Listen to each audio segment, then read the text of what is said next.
नमस्कार. हार प्रहारच्या नवीन भागामध्ये आपलं सगळ्यांचं स्वागत.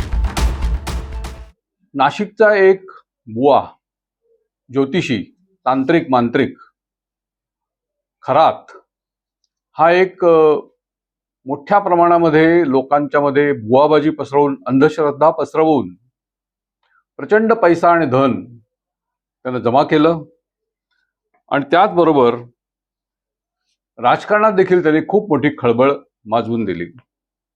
हे जेवढे बुवा आणि तांत्रिक मांत्रिक जे असतात त्यांचा कुठे ना कुठेतरी राजकारण्यांशी काही ना काही संबंध येतो. नाशिकचा हा जो अशोक कुमार खरात जो आहे, हा कॅप्टन म्हणतो स्वतःला. हा मर्चंट नेव्हीवरती खलाशी म्हणून काम करत होता. 7वी पास माणूस आहे आणि त्याच्यावरती आता ज्या काही गोष्टी बाहेर येतात ते सगळे आपण पाहतोच आहोत. त्याच्यामध्ये रुपाली चाकणकर यांचं पद गेलं. त्या एक लहान राजकीय कार्यकर्त्या होत्या असं आपल्याला म्हणता येईल. पुण्यामध्ये त्या महापालिकेच्या निवडणूक हरल्या होत्या आणि त्याच्यानंतर पक्षामध्ये त्यांचं महत्त्व वाढलं, त्यांना पदं मिळाली. महिला अध्यक्ष म्हणून त्यांनी शहराच्या मधल्या महिला अध्यक्ष राष्ट्रवादी काँग्रेसच्या म्हणून त्या प्रथम त्यांना छोटं पद मिळालं. त्यानंतर त्या राज्यस्तरावरती राष्ट्रवादी काँग्रेसच्या महिला अध्यक्ष बनल्या. त्यानंतर त्यांना राज्याचं जे घटनात्मक असं जे महिलांच्या विषयी काम करणारं जे मंडळ आहे, राज्य महिला आयोग, त्याच्यावर त्यांना काम करायची संधी मिळाली. आणि इथेच खरा प्रश्न तयार झाला, कारण हा जो अशोक खरात आहे, ज्याच्या संस्थांशी चाकणकरांचा घनिष्ठ संबंध होता, त्या विश्वस्त होत्या आणि सिन्नर परिसरामध्ये मिरगाव इथं त्यांनी एक देऊळ बांधलं होतं. खरातनी शंकराचं देऊळ होतं आणि त्याला ईशान्येश्वर असं नाव देऊन मोठं त्यांनी प्रसिद्धी वगैरे केली होती. त्या ठिकाणी त्याचं एक मोठं फार्म हाऊस होतं अलिशान आणि तिथं त्या ट्रस्टच्या मार्फत जी काही बागायती जमीन होती, शेती होती, त्याला पाणी देण्याचं काम हे 17मध्ये सरकारनं केलं. आता याच्यामध्ये परत राजकीय वादावादी सुरू झाली की शिवसेनेचे नेते एकनाथ शिंदे यांचे फोटो खरात बरोबर सापडले. अनेक नेत्यांचे फोटो सापडले. त्याच्यामध्ये राष्ट्रवादी काँग्रेसचे जयंत पाटील एकत्रित राष्ट्रवादी काँग्रेसचे अध्यक्ष असताना, सुनील तटकरे जे अजितदादांच्या राष्ट्रवादी काँग्रेसचे अध्यक्ष आहेत, म्हणजे चाकणकर ज्या पक्षाचे आहेत त्याच पक्षाचे अध्यक्ष तटकरे यांचे फोटो त्याच्यावर सापडले. आणि दीपक केसरकर हे जे मागच्या काळात शिक्षण मंत्री होते देवेंद्र फडणवीस यांच्या मंत्रिमंडळामध्ये आणि आता ते एकनाथ शिंदेंच्या पक्षाचे आमदार आहेत, त्यांचे फोटो, त्यांनी केलेल्या पूजा, त्यांचा काय संबंध आहे, या सगळ्या गोष्टी पुढे आल्या. आणि याच्यात तांत्रिक मांत्रिक असणाऱ्या खरात याच्या नावाने आता वेगळ्या पद्धतीचं राजकारण सुरू झालेलं आहे की एकनाथ शिंदे हे जे गुवाहाटीला गेले आणि तिथल्या कामाख्या मंदिरामध्ये शिवसेनेचे सगळे 40 आमदार घेऊन ते गेले होते आणि तिथे काही पूजा झाल्या. हे मंदिर प्रसिद्ध आहे, हे देवीचं विख्यात मंदिर आहे आणि त्या ठिकाणी रेड्याचा बळी दिला जातो अशी प्रथा आहे. भारतामध्ये अनेक मंदिरांमध्ये वेगवेगळ्या प्राण्यांचे बळी देण्याची प्रथा आजही सुरू आहेत, बंद झालेले नाहीत. अनेक ठिकाणी अनेक नेत्यांनी आणि काही धार्मिक नेत्यांनी देखील असे प्रयत्न केले की अशा प्रकारे प्राण्यांचे बळी दिले जाऊ नयेत, पण दुर्दैवानं ती परिस्थिती आजही आहे. कामाख्या मंदिरामध्ये रेड्याचा जो काही बळी दिला गेला त्याचा संबंध राज्यातल्या सत्ता बदलाशी होता आणि अशा प्रकारचे जे काय राजकारणामध्ये आरोप केले जात आहेत त्याचा सगळ्याचा संदर्भ खरातशी लावला जातोय. खरं तर राजकारण आणि बुवाबाजी या काही नवीन गोष्टी नाही आहेत. आपल्याकडे याआधी अनेक अशा प्रकारचे बुवा, महाराज आणि धार्मिक नेते हे असे होऊन गेले की ज्यांनी वेगवेगळ्या प्रकारे लोकांची फसवणूक केली, लोकांना चुकीच्या मार्गावर नेलं, त्याच्यामध्ये त्यांनी करोडो रुपये कमावले असे देखील आरोप झाले. देशस्तरावर काम करणारे काही बुवा हे स्मगलिंग सारख्या प्रकरणामध्ये होते, महाराज स्मगलिंग सारख्या प्रकरणात सापडले होते. एकंदरीत धार्मिक जे वृत्तीचे जे लोक आहेत त्यांच्या श्रद्धेचा किंवा अंधश्रद्धेचा गैरफायदा घेण्याची ही प्रवृत्ती, ही गुन्हेगारी प्रवृत्ती ही दिसून येते. त्याच्यामध्ये अनेक लोक सापडले जातात, भरडले जातात. याच्या सगळ्याच्या विरोधात महाराष्ट्राने पुरोगामी कायदा केलेला आहे. इथे अंधश्रद्धा निर्मूलन समिती दाभोळकर जे चालवायचे त्यांचाच बिचाऱ्याचा खून या राज्यात झाला.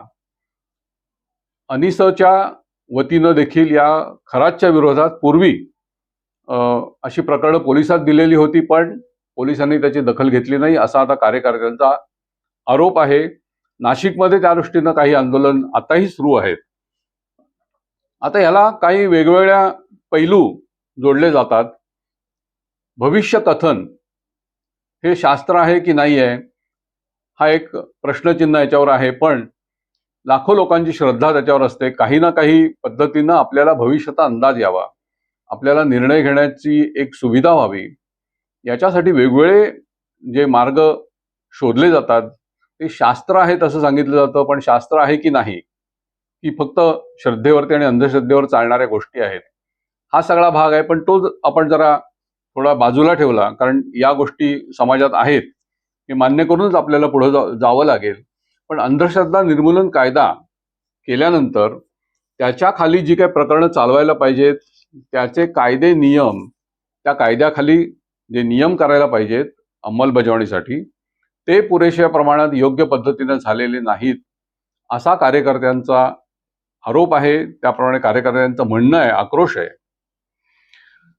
आपण पाहिलं तर आपल्याकडे एकेकाळी धुळ्यामध्ये एक धर्मभास्कर वाघ नावाचा इसम हा सरकारी अधिकारी होता, पण तो धार्मिक पद्धतीचे काही पूजा विधी करणं, लोकांना काही सांगणं अशा प्रकारचं काम करत होता. त्याने धुळे जिल्हा परिषदेचा करोडो रुपयाचा निधी हा हडप केला वेगवेगळ्या पद्धतीनं, आणि त्याच्यामध्ये धुळ्यातल्या त्या काळातले म्हणजे हे साधारण 80च्या दशकातल्या या सगळ्या गोष्टी आहेत. 1980 ते 90 या काळामध्ये ते सगळं प्रकरण उघडकीला आलं. त्याला शिक्षा झाली, तो आज तुरुंगात गेला, त्याला जन्मठेपेची शिक्षा झाली.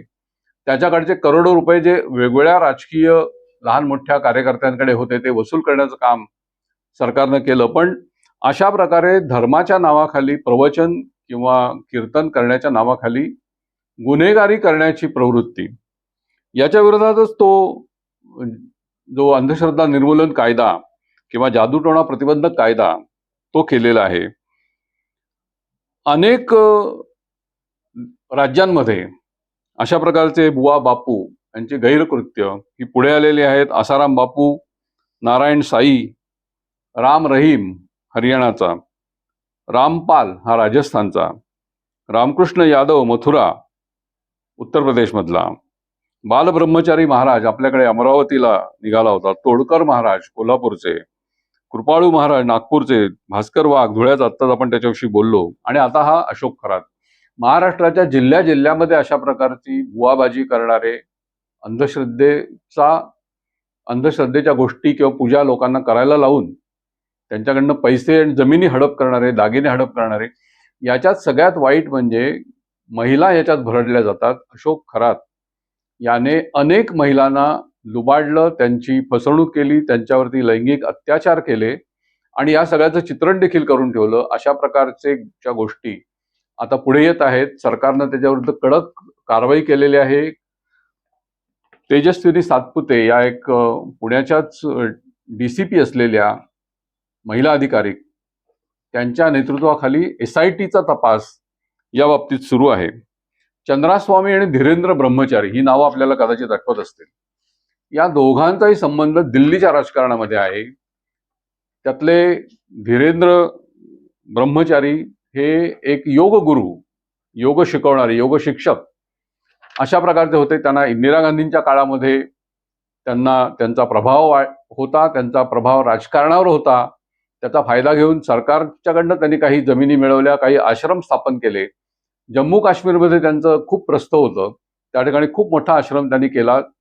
दिल्लीच्या जवळ हरियाणामध्ये गुरुग्राम ज्याला म्हणतात त्या ठिकाणी प्रचंड मोठा आश्रम, मोठी इस्टेट धीरेंद्र ब्रह्मचारींनी तयार केली. त्याला हरियाणा सरकारने जमिनी दिल्या होत्या.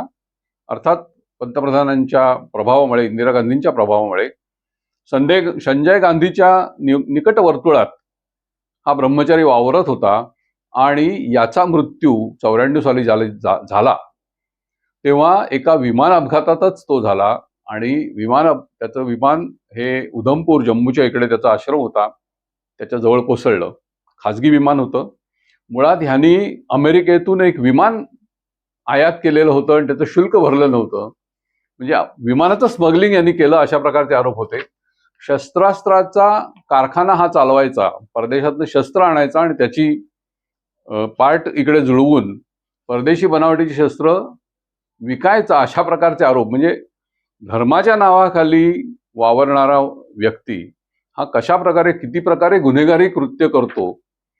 चंद्रास्वामी हे देखील एक असंच व्यक्तिमत्व आहे.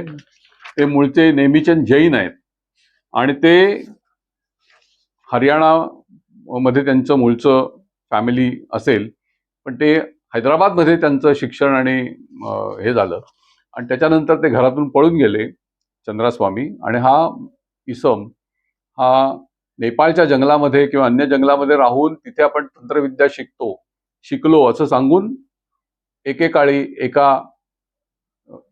म्हणजे दिल्लीमध्ये प्रकट झाला असं आपण म्हणू.